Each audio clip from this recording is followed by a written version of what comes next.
Creio que todos nós aqui presentes somos instrumentos. Somos um grãozinho de areia nesse universo do novo. E é interessante que, como falou a Kira, somos uma interseção, estamos todos interligados.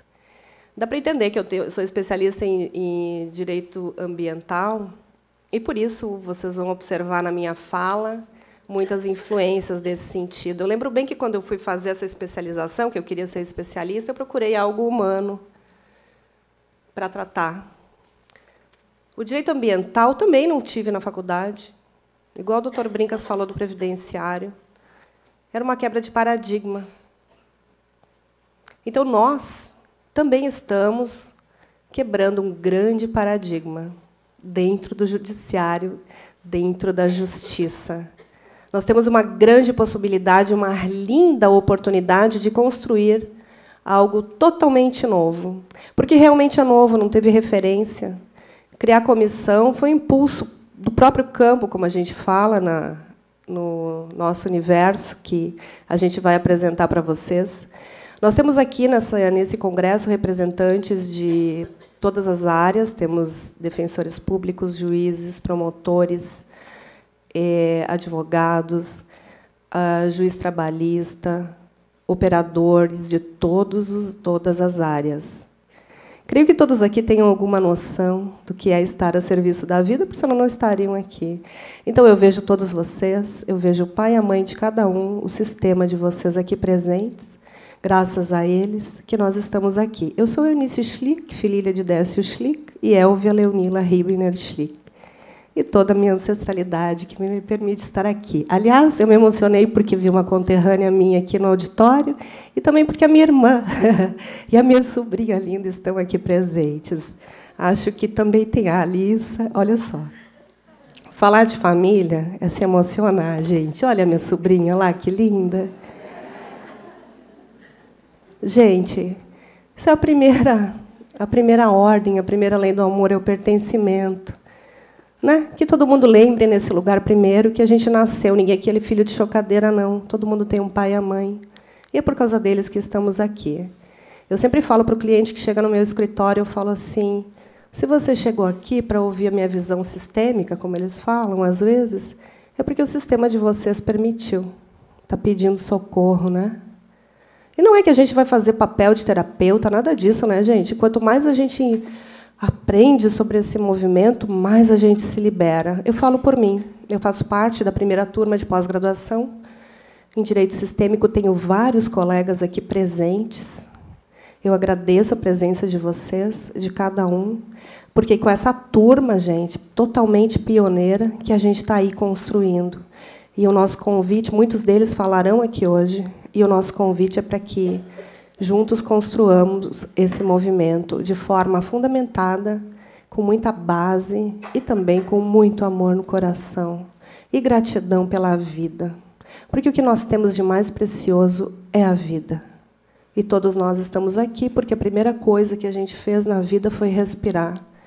Então, a gente respira profundamente e segue a serviço disso. Está todo mundo cansado de carregar tanta mala que não nos pertence, né? Vamos lá. Tem muito espaço para construir o novo. É um mundo novo, como disse o doutor Brincas. Que lindo, né, gente? Não é emocionante que, em pleno século XXI, nós tenhamos a oportunidade de trazer algo novo? Também não tão novo, né? Porque vamos combinar que direito sistêmico,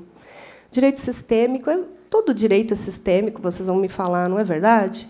Quem não leu no livro de TGP, lá, na Teoria Geral do Processo, a questão sistêmica, desde 1313 já é estudada a visão sistêmica.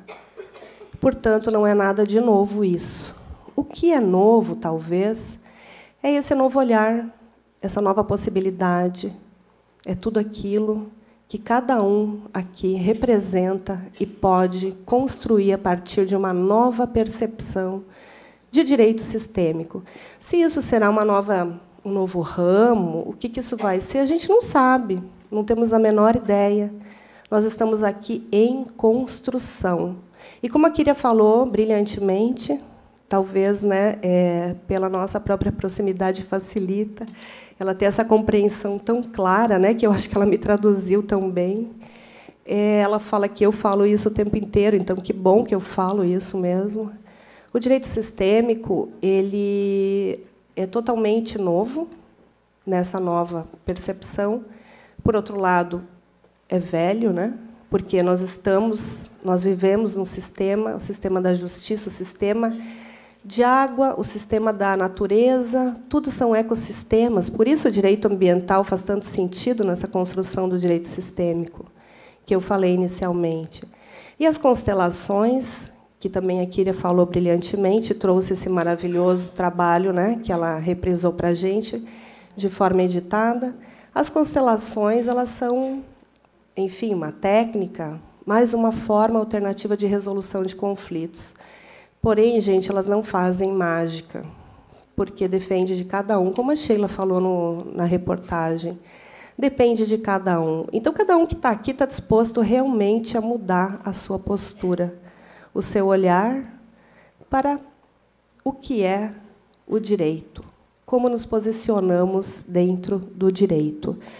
Eu quero só saber quem que está cuidando da plaquinha do tempo aqui, porque... Ah, tá bom. Eu tenho uma facilidade de falar sem parar e não perceber o tempo passar. E gratidão a todos que estão aqui. E vamos lá, então. Gente, curiosamente, eu recebi isso na minha rede social. Ontem, eu acho, quando eu estava preparando os slides. Achei que veio bem a calhar, né? Será que é isso mesmo? Esse congresso é para a gente refletir, né? Estamos juntos aqui, construindo. Será que é isso mesmo? Já não sinto amor, piedade ou compaixão, então posso fazer direito.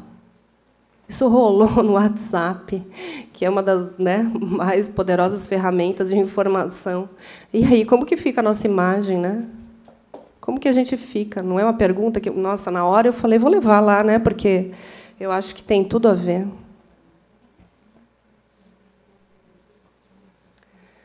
Para não ser substituído por um robô, não seja um robô. Marcos Florão, ele é diretor de inovação da Softplan. Ele teve dando uma palestra para nós aqui na UAB e trouxe esse slide, então estou me apropriando da fala dele, dando os devidos créditos. Coincidentemente ou não, o Dr. Brincas falou sobre isso no início, né? A revolução industrial, a inteligência artificial. E aí, qual é a disponibilidade de cada um? O que é esse novo? Direito sistêmico em construção. Como eu falava inicialmente, nós entendemos que, a partir da nossa formação, porque o Dr. Sami Storch começou com a aplicação das constelações no judiciário, nos deu essa linda oportunidade e criou essa pós-graduação. E, a partir dela, nós estamos desenvolvendo esse trabalho, cada um do seu lugar. O Dr. Sami é juiz, para quem não conhece. Juiz, ele desempenhou esse trabalho pioneiro no interior da Bahia, na comarca que ele atuava, e de lá para o Brasil afora. O Dr. Sami nos deu essa oportunidade, como eu falei, e agora nós estamos, cada um do nosso lugar, construindo isso. Tanto que vocês vão ouvir várias opiniões. E não tem como ser igual, gente. A visão do juiz é diferente da visão do advogado, que é diferente da visão do mediador, que é diferente da visão do promotor, que é diferente de todos os demais operadores, daquele operador do cartório, diretor de vara. Cada um tem um olhar. É como a teoria do observador, né? Depende do ponto de vista, depende do que cada um traz dentro de si. Cada um tem os seus recursos internos. A gente não sabe, né? O ser humano é tão lindo, tão complexo. Então, eu percebi que, para mim, enquanto advogada, do meu olhar para o meu exercício profissional, que o direito construía esse, talvez, conceito, como queiram. Direito sistêmico pode ser percebido como uma releitura do conflito a partir da compreensão da filosofia hellingeriana e do pensamento sistêmico, que possibilita ao operador do direito um alcance do que está além do aparente, e ainda resgatar a dignidade e a autonomia de vontade do indivíduo, princípios constitucionalmente garantidos. Nesse sentido, o direito sistêmico traz novas possibilidades de soluções aos conflitos, permitindo que seus gestores protagonizem a cultura da paz. Essa foi a minha conclusão até o presente momento, gente. Como está tudo em construção e é um movimento, pode ser que daqui a pouco a gente modifique isso ou eu altere mais alguma coisa. Mas por que eu cheguei a esse conceito? Eu vou contar para vocês. Como eu falava inicialmente, minha formação em direito ambiental me fez ser fã de Frei J. Capra. Ele lançou um livro agora, 2018, com Hugo Matei, que é um jurista, falando Revolução Ecojurídica, o direito sistêmico à comunidade e à sociedade. O livro é de agora, 2018. Então, como eu sou realmente fã incondicional desse homem que tem aquele filme, né, O Ponto de Mutação, que é inspirado num dos livros dele, eu não sei se vocês já leram. Sempre me interessou muito esse assunto, porque eu achei que realmente a gente não estava solto na vida à toa, né? Devia ter algum sentido. Então, o direito ambiental quebrou esse primeiro paradigma, né, de trazer essas novas possibilidades, de entender que nós não somos donos da natureza, que nós não somos capazes de termos controle sobre ela. Assim como a gente não tem controle sobre ninguém, né, gente? Vamos combinar. O que é nós seres humanos? A gente controla alguma coisa? O nosso maior desafio é controlar as nossas próprias emoções. Então, como que a gente acha que a gente poderia controlar algo? E dentro do judiciário, dentro do direito, nessa nossa formação, a gente cria, né, até uma certa arrogância. Eu sou capaz de solucionar a vida do outro. Essa é a minha grande possibilidade. Nossa, de que lugar eu estou falando isso? De que lugar eu estou olhando para fazer um comentário desses ou ter uma arrogância dessas? Deve ser da criança, né? Que provavelmente teve algum tipo de problema na sua infância, viu o relacionamento dos seus pais não sendo muito maravilhoso, e, com isso, acha que pode solucionar a vida. Então, desse lugar, a gente não consegue fazer muita coisa, né? Então, vamos voltar para o nosso lugar de observadores. Durante as 3 últimas décadas, um paradigma radicalmente novo surgiu na linha de frente da ciência, da visão de mundo como uma máquina, passa a entendê-lo como uma rede. As redes são, sem dúvida, padrões de relações. Por conseguinte, compreender a vida em termos de redes requer a capacidade de pensar em termos de relações e padrões. Na ciência, essa nova maneira de pensar é conhecida como pensamento sistêmico. Então, uma das influências do meu conceito é o pensamento sistêmico, que está aqui embasado no Capra. Tudo isso, gente, como eu estou falando desde o início, é uma construção. E a gente precisa entender que é preciso fundamentar, como diz a Kyria Meurer, né? Precisa ser escrito sobre isso. Então, esse é um grande desafio também, escrever sobre algo novo. A visão de mundo científico-mecanicista de Descartes e de Newton, além de excluir as propriedades quantitativas, também omitiu as qualidades mais complexas, como a beleza, a saúde ou a sensibilidade ética. A ênfase na quantificação impediu, durante séculos, que cientistas compreendessem muitas propriedades essenciais da vida. Vocês concordam comigo? A abordagem científica-mecanicista prestou serviços relevantes e continua a prestá-los de várias maneiras. Ainda podemos construir uma ponte utilizando os princípios da física newtoniana, por exemplo. Contudo, as limitações dessas abordagens vêm se tornando cada vez mais evidentes, especialmente, sobretudo, no que diz respeito ao direito. Portanto, gente, eu li essa obra de Capra e observei o quanto estamos todos sintonizados. E se ele está falando sobre isso nesse momento, por que nós não podemos falar? E não tem tudo a ver? Encerrando as partes principais dessa obra maravilhosa, o ordenamento jurídico é o veículo mais importante para que uma visão de mundo seja imposta e transformada em ação social. O direito humano é a instância que nos permite implementar novas ideias e valores. Portanto, vamos ampliar os limites de nossa consciência. A doutora Vanessa Alfiero, que é a nossa colega que estará falando para vocês amanhã, ela fala que se nós construímos um mundo que, segundo Bert Hellinger, baseado apenas em 3% de consciência, cada movimento novo, cada informação nova que a gente agrega ao nosso mundo nos possibilita construir um pouquinho mais um mundo, o nosso mundo, transformando as nossas relações de forma consciente. Então, é um grande convite a isso que eu faço a vocês. Ressignificando, primeiramente, a nós. Vocês estão aqui nesse congresso porque, de alguma forma, faz sentido estar aqui. Então, reconheçam-se, agradeçam a presença de vocês a vocês mesmos, porque foram vocês que se deram essa oportunidade. Pensamento científico ele é reducionista. Não há como ser aplicado ao ser humano. Não dá, né, gente, para ficar rotulando. Construir uma ponte dá com o pensamento científico. Agora, nós, humanos, o que é fenomenologia? É assim, eu falo para a Manon, nossa, Manon, como você está bonita. Ai, ela alivia, né? É quando você fala uma coisa boa. Você fala para ela, nossa, você falou muito mal. Qual que vai ser a reação dela, gente? Isso é fenomenologia. É olhar para a Kíria e dizer para ela, nossa, Kíria, você foi maravilhosa. Nossa, Kíria, você foi horrível. Entendeu? Não tem uma mudança? Isso é fenomenologia, gente. Portanto, não tem nada de mágico nessa mudança de postura. Não tem. É simples assim.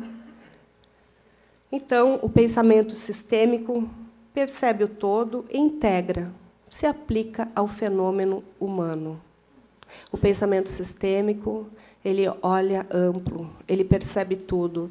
Tem uma anedota que eu não trouxe o vídeo, mas eu não sei se alguém já viu também rolar na internet, em que o cara está parado na beira da estrada, se alongando, e um caminhoneiro vai passando e acha que o cara está precisando de ajuda. Aí ele para o caminhão, desce do caminhão, vai lá e ajuda, né, a empurrar o carro, cai num precipício, e o cara se apavora. Ele estava só se alongando. Ele não estava querendo empurrar o carro para baixo. Só que o caminhoneiro desavisado concluiu isso. Então, tudo depende de onde a gente olha e de como a gente olha as situações. É assim que nascem também as intrigas, né? Não é interessante isso? A gente não sabe o que o cara estava fazendo, era só se alongando. Portanto, quantas vezes nós, na vida, também não temos a menor ideia? E com os nossos clientes, que chegam lá e nos contam uma versão. Os advogados têm um problema em relação a isso, né? Porque a gente ouve só uma versão. Eu, na primeira audiência que eu fiz na vida, que eu nunca esqueci, quando meus idos, 24 anos, a cliente me contou a história dela e eu fiquei horrorizada, né? Falei, nossa, que homem ruim esse pai dos seus filhos. Fui lá, fiz a ação. Chegou na audiência, ele tinha ingressado com a reconvenção. A história não era nada daquela. Eu jurei que nunca mais, na minha vida profissional, eu passaria por isso. Porque a gente passa vergonha, né, doutor Stanley? Não é porque a gente não quer, às vezes, não. É porque o cliente conta a versão dele. E, para a gente saber o outro lado, o cliente, às vezes, é tão manipulador, né? Tão sofredor, ele está tão naquela dor que fica difícil. E a gente fala o que ele nos fala. E não quer dizer que aquilo seja a verdade do relacionamento, mas é a verdade dele. E aí, como que a gente atua? Quais os recursos que a gente tem para isso? Quais que são? Bert Hellinger nos ajuda com isso, gente. Falava já da Vanessa Alfiero, trago aqui uma fala dela. Desafio. Construir uma justiça pautada num nível de consciência mais elevado, engajada na transformação qualitativa de seus gestores e usuários, respeitando, honrando e integrando os trabalhos já realizados. Está tudo certo que tem até aqui. É tudo maravilhoso e, graças ao que já temos, que nós podemos fazer esse novo movimento. Respeitando, honrando. Uma justiça que cria as condições para que as pessoas ampliem seu nível de consciência, acessem e expressem sua autonomia e autodeterminação. Uma justiça menos retrospectiva e mais prospectiva. Uma justiça com compaixão, amor pelo próximo, respeito. São palavras da minha querida colega de turma de pós-graduação, Vanessa Alfiero. Então, realmente, cada um fala do seu lugar, do seu ponto de vista e do seu momento. Se nós formos olhar os nossos autores, a nossa história, cada um do seu momento, daquela percepção que tinha do todo, construiu conceitos. Então, agora a gente está podendo dar um passo para ver um pouco mais além. E tudo que existe antes é muito importante para que a gente esteja aqui. Essa fala de Jung, creio que todos também conheçam. Conheça todas as teorias, domine todas as técnicas, mas, ao tocar uma alma humana, seja apenas uma alma humana.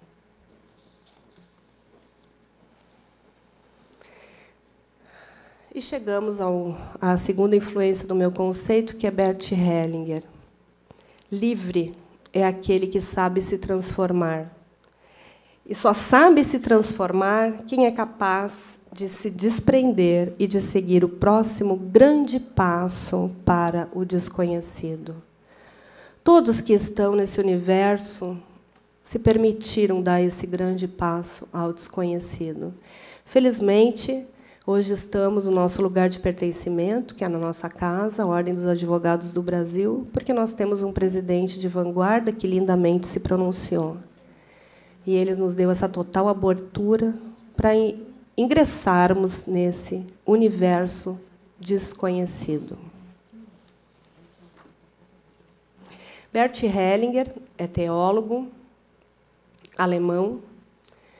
Ele foi teólogo, na verdade, ele abandonou a batina. Bert Hellinger, eu resumiria ele como um grande observador, porque ele estudou de tudo. Ele foi praticamente linchado da Alemanha, porque ele considerou que Hitler era um ser humano. E ele foi muito criticado por isso na ocasião. Eu tive a oportunidade de ouvi-lo já. E quando Bert Hellinger contava na Alemanha, no seu evento no ano passado, ele relatava suas histórias, e sempre com aquela questão implícita de certa forma, não ter tido uma aprovação.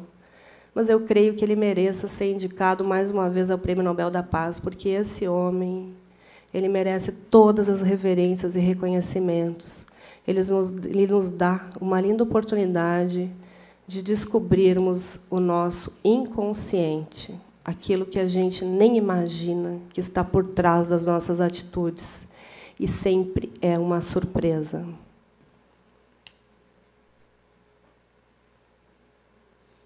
Opa. A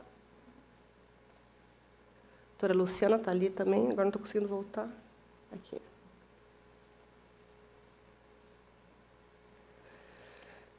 Tem o livro dele, Ordens do Amor, que eu recomendo a leitura.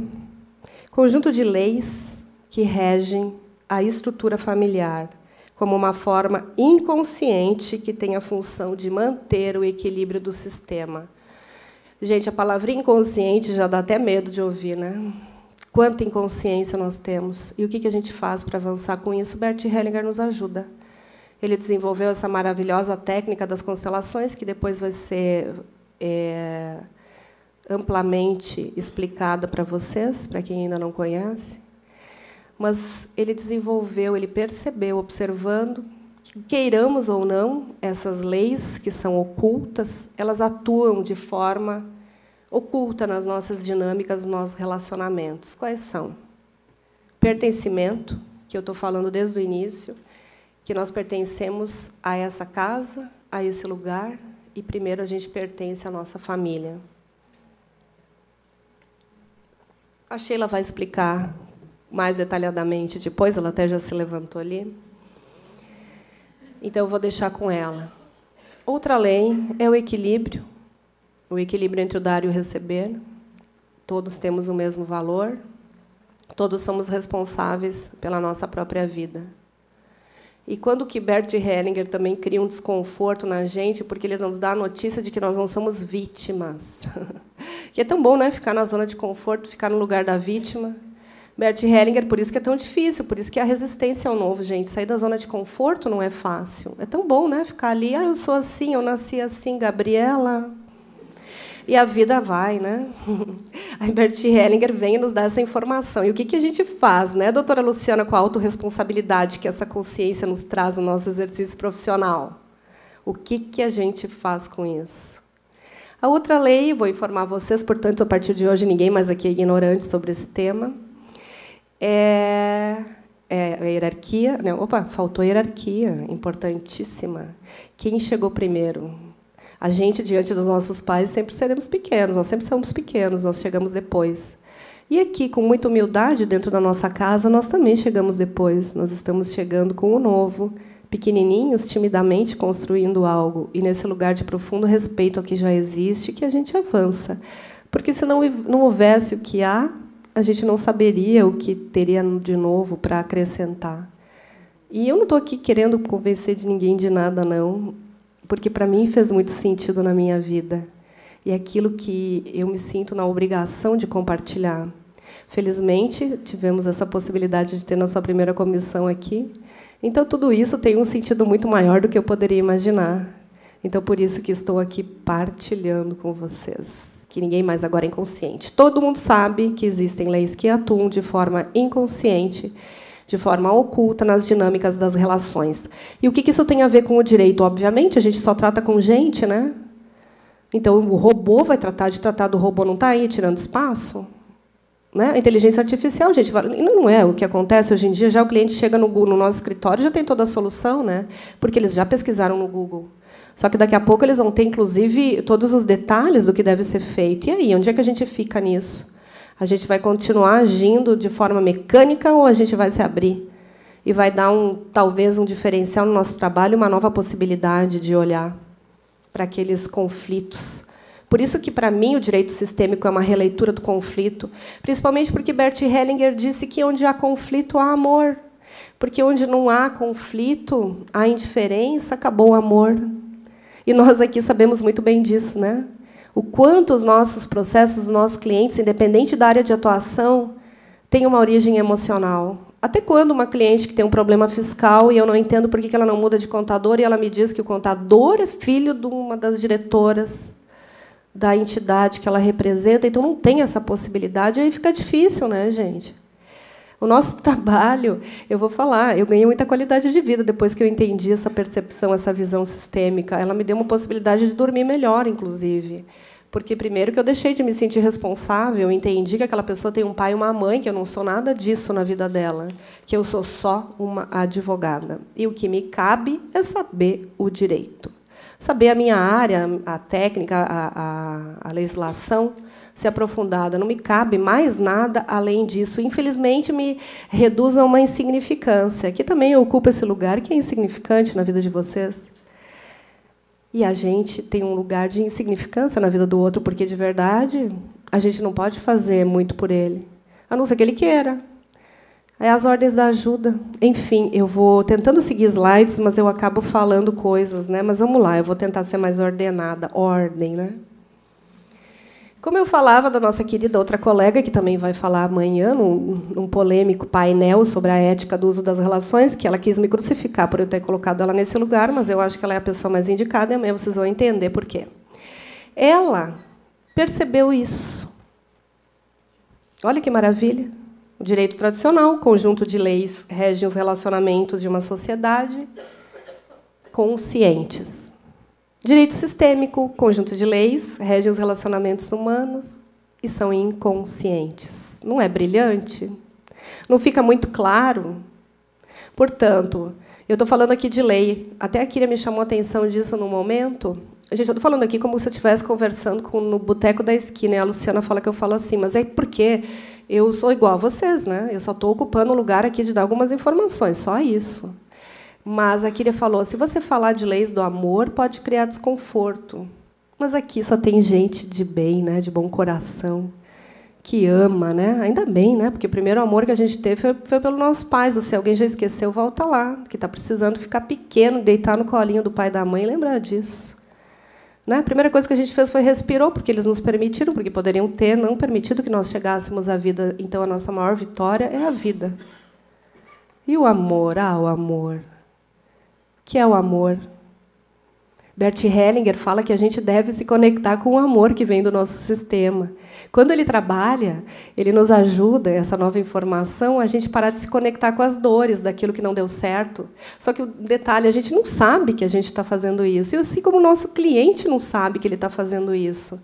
Teve uma ocasião que uma moça falou para mim, assim, ela se levantou muito raivosamente no auditório e falou para mim, o que você está falando?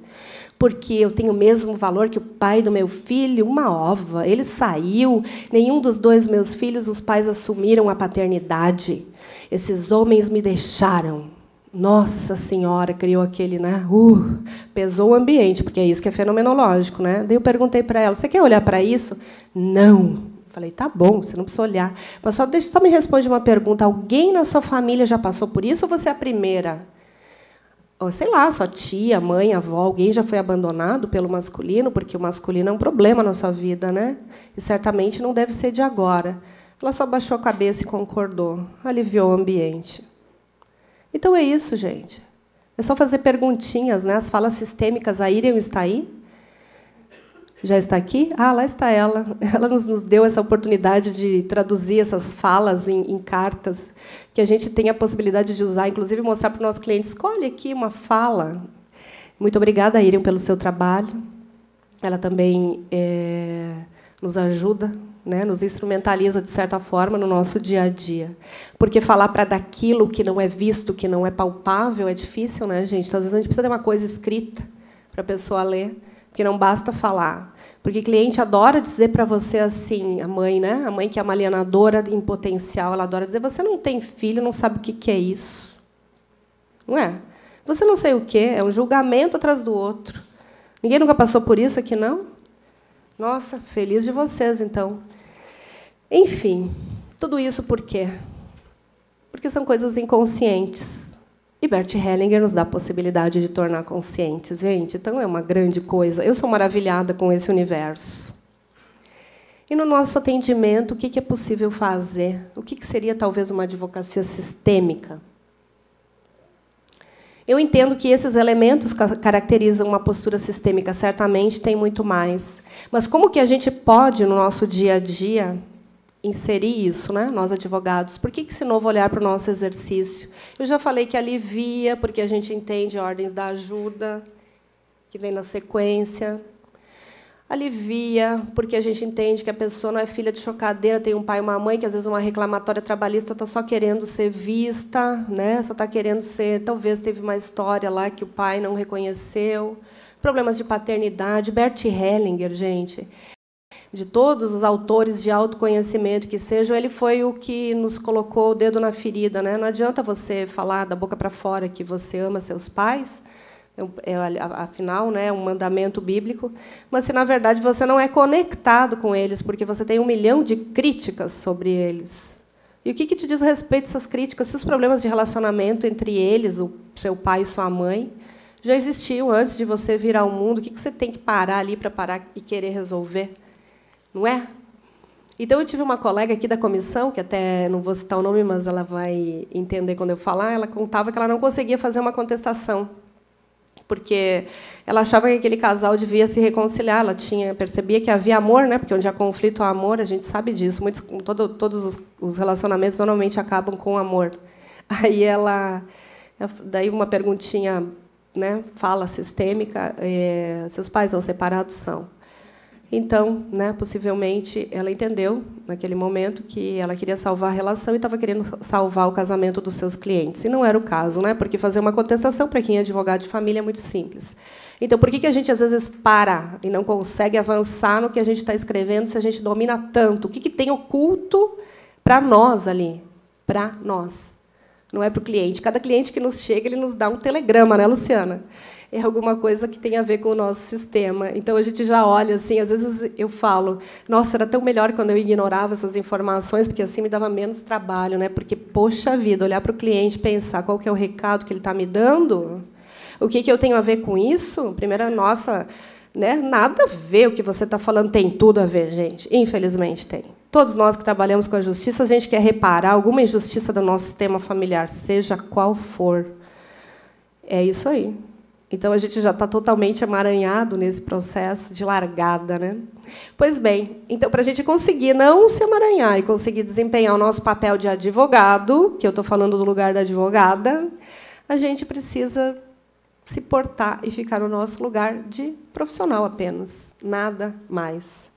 Então, o não julgamento. Gente, eu tenho certeza que já passou milhares de pensamentos na cabeça de vocês enquanto estão me olhando falar, nossa, ela não falou aquilo, nossa, como ela fala isso, nossa, como ela devia estar usando aquilo, como ela devia aquilo. Né? Não é assim? A gente não está todo o tempo julgando, a nossa mente mente descaradamente.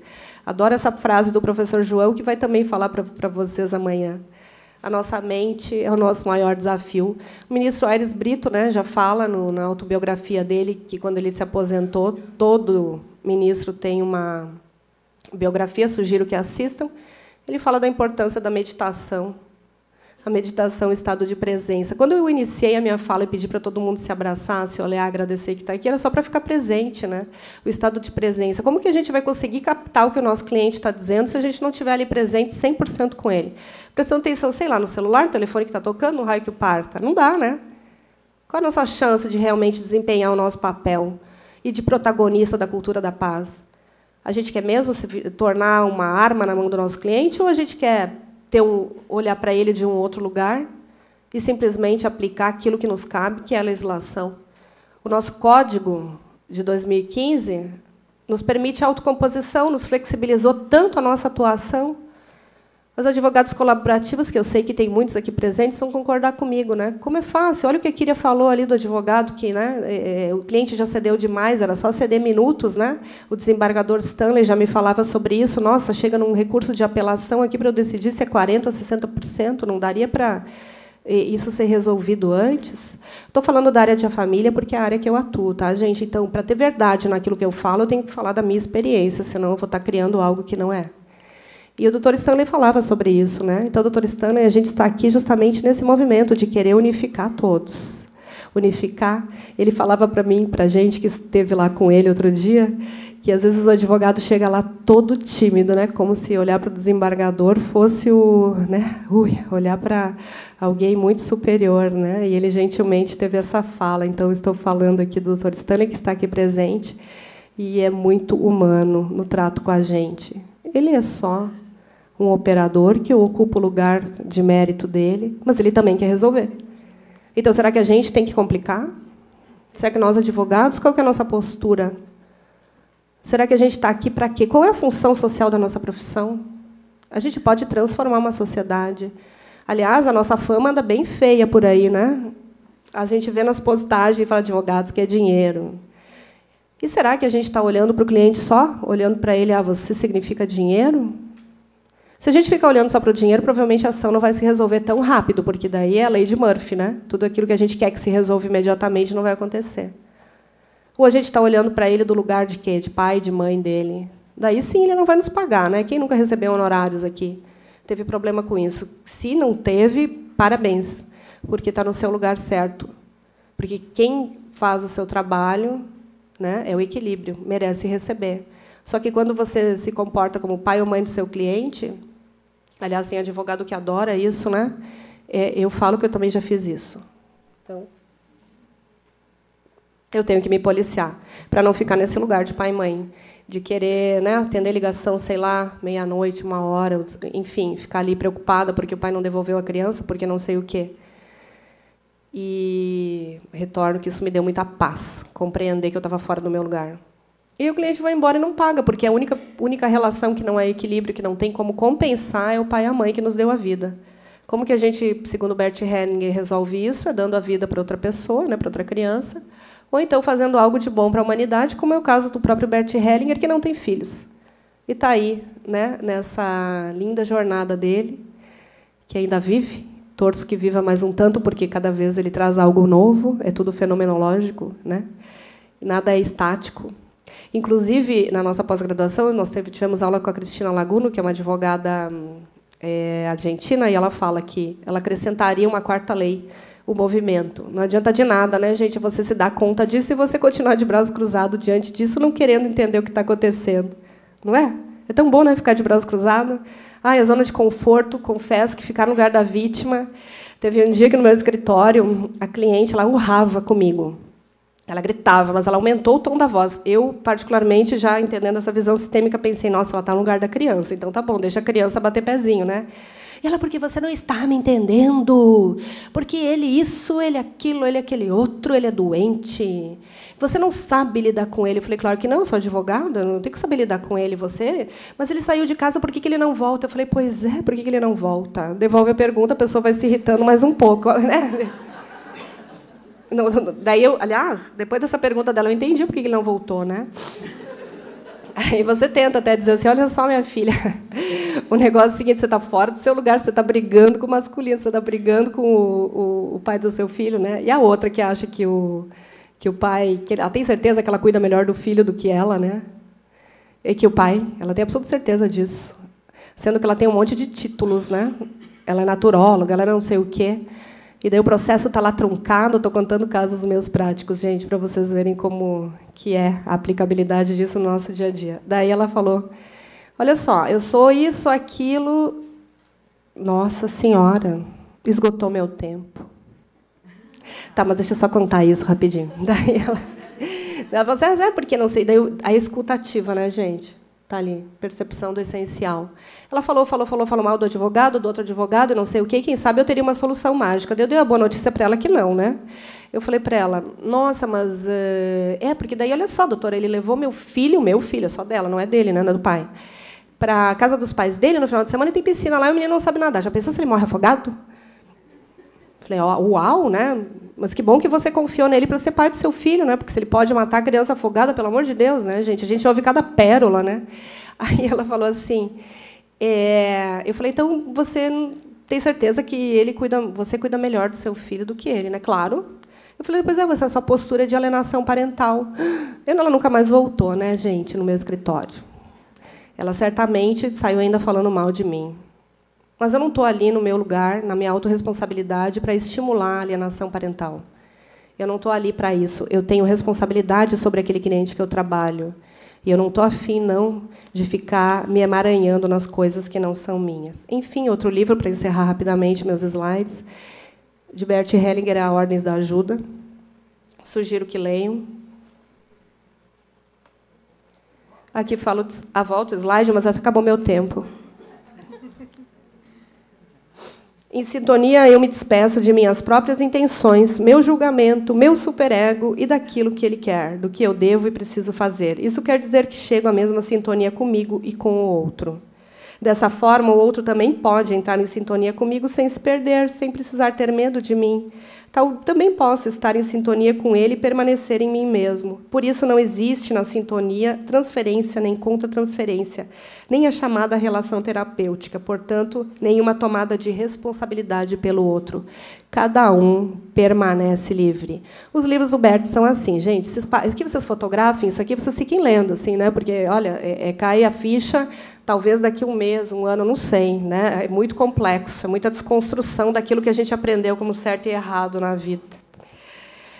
Então, mais uma fala do nosso precursor, Sam Storch. O advogado também precisa olhar para a outra parte, ajudar seu cliente a olhar para o todo, pois só assim ele está favorecendo uma solução sistêmica que é mais harmônica do que aquela que é obtida ao se defender um lado só.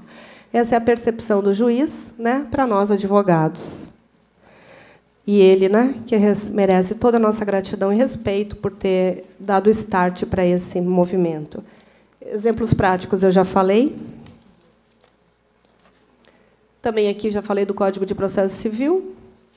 Então, vou encerrar com a fala de mais uma colega de pós-graduação, a querida Marisa, que não está presente, não pôde vir também, mas que ela percebeu isso.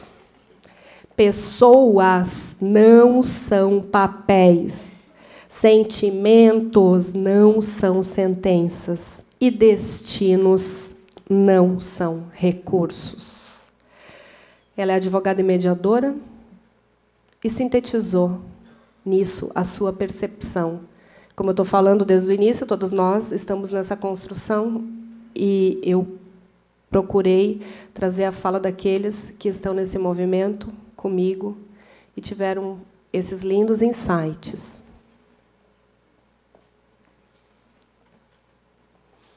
A bibliografia. Opa, desculpa. Fácil aqui é aquilo que é permitido vir. Então, gente, permitam-se, deixem tudo vir e se divirtam e tomem esse congresso que foi preparado com todo esse carinho e amor por essa comissão maravilhosa e esse povo lindo de bom coração que são meus amigos e eu tenho um grande privilégio de fazer parte.